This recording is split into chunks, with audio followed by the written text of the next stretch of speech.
Welcome to Seriously Speaking. If you are planning to run for politics, whether in 2019 or years after that, there's one book that you should read. It was written by a young woman who's a law graduate, multiple law graduates, with a lot of scholarships and fellowships. And she wrote this book out of personal experience.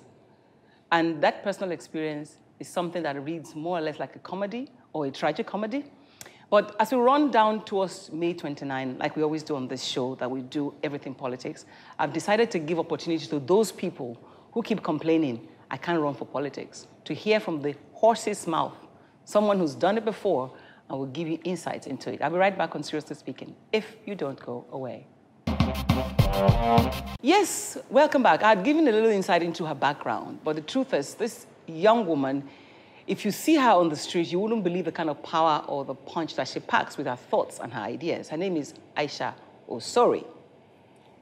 Guys, smiling. It's nice to have you on this show. Thank you for inviting me.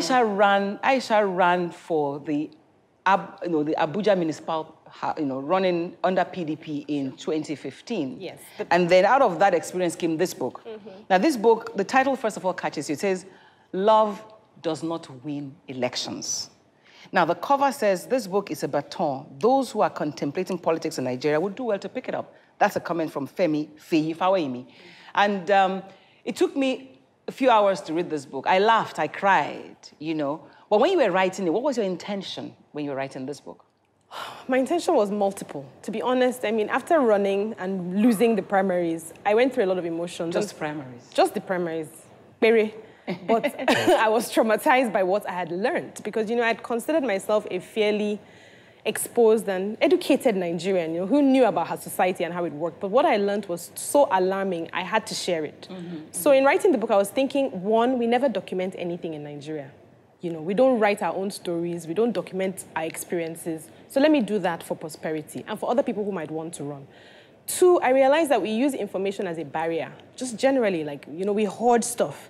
And no sector of our public life is as opaque and dark as our politics. Like, what happens in there? Yeah, we hear rumors. So I wanted to take my experience out of the realm of rumors into mainstream. Let it be something that we know. And if people have other experiences, it will hopefully give them a chance to share this as well. And then third, I just wanted us to think about how our country is going and where the opportunities are for us to sort of get involved. Make a difference. Yes, change. get involved. Okay, the book is so graphic, right? I remember in one of the segments, you talk about standing when the elections were going on, and then the results were so bad. I mean, the distance between you and the person who won was so big. I would say, what happened to all those people who said they loved me? Yeah. And you have names, you have meetings that happened. Were you documenting this to write, or just documenting? I'm wondering. I was just documenting. The truth is, I'm an avid reader. Because you end up looking like you were a spy just to go there to come out and say, yes, this is what they do. This is what they did. No. I just wrote because I always keep a journal for years and years. I mean, sometimes I stumble across journals I wrote when I was 16, 17, and I laugh at who that person was and my ideas, so I've just always written. But the truth is, yes, I did think, because I've written for newspapers for years, I did think there would be something worthy to come out of this. But was it a book or just a series of articles? I didn't know, but yes. But did you really think you would win, though? From the beginning to the end? Well, in the beginning, no. I just thought, okay, let me get in there as CEO. I was CEO of Women's Trust Fund at that time, and I felt, okay, I'm telling other women to go and run, and I've never run. Let me go in there and, see what it's like so that I'm better able to advise women and young Nigerians. And then in the middle, I did think I could win. And the whole political economy is designed to make you think you can win. Because when you think you can win, you keep giving the money that they ask for because you're investing in this feeling that I can win. So, I mean, but you did say that the people made you think you could win, right? And then you decided to go on. But were you rich? The book says you had to be begging different people, eating humble pie. In fact, you describe humble pie as like eating wet newspapers. Eating humble pie to beg, Yeah. So, I mean, in all of that, what was the most striking thing for you that if you had known at the beginning, you probably wouldn't have entered or done differently? Well, honestly, it would be that I didn't know that there's a whole stakeholder, that there's a sector. Called stakeholder? Yeah, there's no way. We have political stakeholders who own the process. Honestly, if I'd known how deep-rooted these stakeholders are, maybe what the Emir of Kano calls vested interest, if I knew that the vested interest in politics are so strong and so deep, I probably wouldn't have bothered. I would have felt, yeah, there's no point. But now that I've done it, I want other Nigerians, I want every Nigerian who wonders, what is wrong with this country? So if you had seen, I think, the chairman in your local government, in your area, was in support of you, the chairman of the party. Well, the former chairman of the party, yes, he had been the longest serving PDP chairman. Yeah, so he was in support of me. But he's part of the political economy. One child is working for the minister. One child has run for House of Reps himself and failed. So he sacrificed you at the altar of... Yeah, he would probably looked around and said, this is a dry one. You see, the PDP people all knew that they were going to support the incumbent anyway. So, but if nobody else comes out, how will they get anything incumbent out on of your it? seat? On my, yes. Because at the national wanted. level, it was already clear that the incumbent was going to run. Yes. So it brings me to this question, and as we run into 2019, people have criticized the whole idea of running elections and starting from the top. You're a lawyer, you're a Harvard, you're an Eisenhower fellow. You're a Harvard law graduate. You have practiced in America and in Nigeria. Sure. Is this an anomaly? And is this one of the problems that we have? What, that we want to start at the top? Yes. It could be. We could say that it's an anomaly. We could look at the trajectory of other popular politicians around the world. But at the same time, you say, where did Fashola start? Did he start at State Assembly before he became governor? He didn't. Do you understand? So the truth is our politics doesn't make sense. We are the ones that are going to have... Yes, it doesn't. Because the truth is there's no trajectory. If you look at local government, so they tell young people, and this is why I always tell young people, beware when you hear old people say, go and start at local governments. I say, ask them, how many local governments have had elections? They don't hold elections in local governments. Many of our states are run by caretaker committees. Some states have not had local government elections for 8 years. So when they tell you go and start at local level, what are they telling you? That's one. Two, if your parties are not transparent, in the sense that you don't know who your members are, you don't know who your fellow members are, there's no visibility, how do you engage? If your party primary processes are not clear and unfair, as I pointed out in my book, then what are they telling you to do? There's no competition. What we have in politics in Nigeria today is an anointment process, is a call process. So you're not wanted. Yeah, it's your turn, or you look like us. You're one of us, you maintain the status quo. So yeah, come and do your turn. So how do you tell people to compete in that kind of thing in a fair, what about transparent... the choice of party that you choose? Because for you, for example, I found it funny that it was either APC or PDP, and suddenly you found yourself, okay, just do PDP. So it means there's no difference. There really isn't. I mean, is there? Half of the people in APC today were PDP people. In fact, some of the strongest people in APC today used to be PDP people. Whether it's the governor of Kaduna State, whether it's our current Senate presidents, they're all PDP people, but now they're card-carrying members of APC. And when you say, what's the ideology? When you were in PDP, what was your ideology? What did you believe in? And now they're in APC. What has changed? What's your new ideology? They won't be able to tell you. The ideology is power and access to government money and patronage. That's what runs this country. And the sooner the rest of us realize that and start seeing how we can struggle, it will be a struggle, fight to take back our country. We'll be complaining years from now. Our children will be complaining years from now. Some people wonder, though, that you are writing this book because you want them to notice you and probably give you a position. Because you said you weren't going to run again. No, I don't want to run again. At least not under the current party structures. But there is a dreamer in me, there's a romantic in me that thinks maybe enough of us will be frustrated with the way parties are. And I'm seeing that. I see very strong restiveness now, at least on social media and amongst young people. People are saying PDP and APC are the same. So that's what has born the third force, the red card movement that's actually launching soon by Obi Ezekwesili and her people. There's also something called NIM. So there are all sorts of forces coming together to say, you know what, we're beginning to realize that our politics is not working for the majority. Not the way it is. Yes, but one thing that I think is still lacking is a strong people's party. One thing I ask people is go and try and join a party. You see how hard it is. Not the new parties, obviously. The new parties want members. But try and join an APC or PDP. You find that it's almost impossible. Why? They don't want you. They have their own stakeholder network, and they see you as an outsider coming in to poison and dilute. And you'd be wondering, in the 21st century, why don't parties want to be able to say, we have X number of members, it's verifiable, it's auditable, and we raise X amount of money?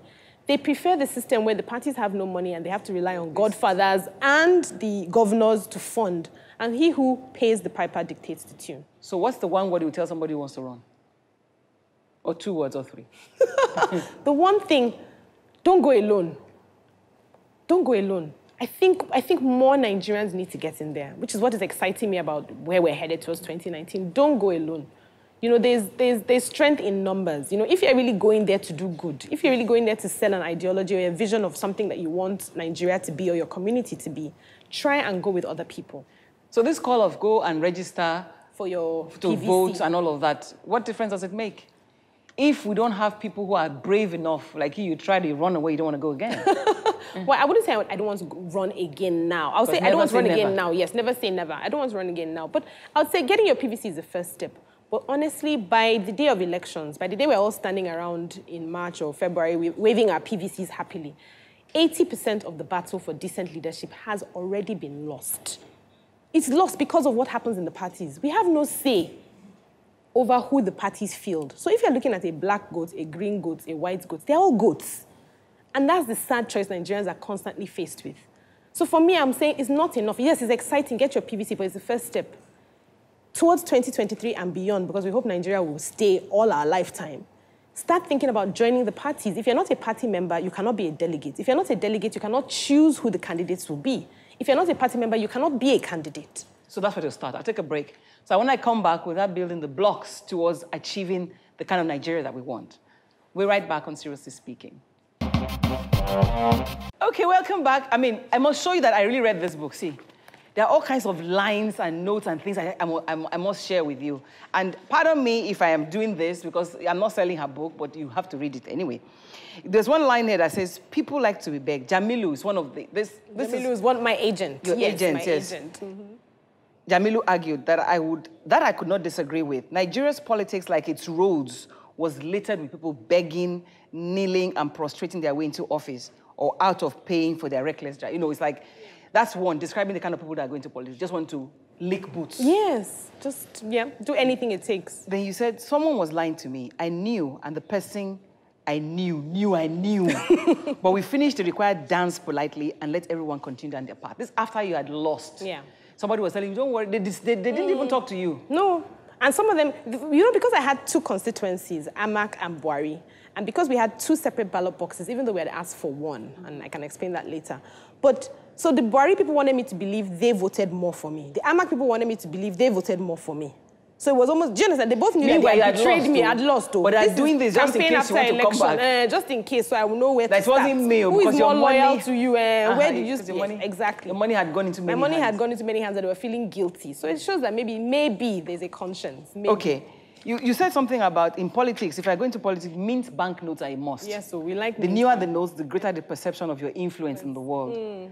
Have envelopes ready with fresh notes. That's scary. It is, but if we give money, I mean, to be honest, it's a bit like our culture. And I have to say that running made me feel a bit sympathetic. That yes, it is expensive to run. And it is our culture. When people come to you, they expect that you give them something to go back. And I actually tell civil society, which I'm part of, that we are also part of the problem. I go for a meeting in Abuja, and I get given transport money to go back. I'm like, what's that about? I'm here because this is something I care about. Why do I need to be paid to go back? So we've poisoned our society with the thought that people can't come to anything without, and go back empty-handed. You say it surprised you to find that you are going to a ward and you are walking through potholes and mud, and all they are asking you for, you're telling them, I'm going to make sure that there are roads. They're asking you, what did you bring? They're more concerned, what did you bring, and don't leave it, and don't go without leaving what you brought behind. You know, nobody wants to really question you in terms of, and to be fair, to be balanced, maybe because they didn't know me.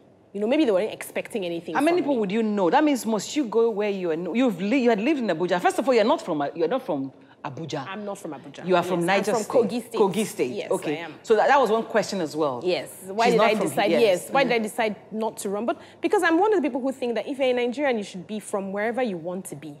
Do you understand? If you've lived in a place long enough, if you were born there, if you've lived there all your life, if you've paid taxes, for example, so why should a man from Ogbomoso who's lived in Sokoto for 20, 30 years be told, go back to Ogbomoso? It doesn't make any sense to me. Wherever you are is home. You've put roots down there. Thank you very much, Ayisha, for being our guest. I thank you, I mean, really. And while I say go and read that book, I think what's most important now from speaking with you is, as you get your voter's card, be sure that you know the people that you're voting for. And we'll try in our own little ways to help you know some of them as much as possible, you know. And final words for the media as we are reporting this. What should we be doing as a media? Transparency. Just torchlight. Ask the hard questions that nobody else will ask, because you have immunity. Ask the hard questions. Do we really? Well, somewhat. Thank you once again. That's Seriously Speaking. We're back again next week. Our conversations in the political arena continue. See you next week. Bye.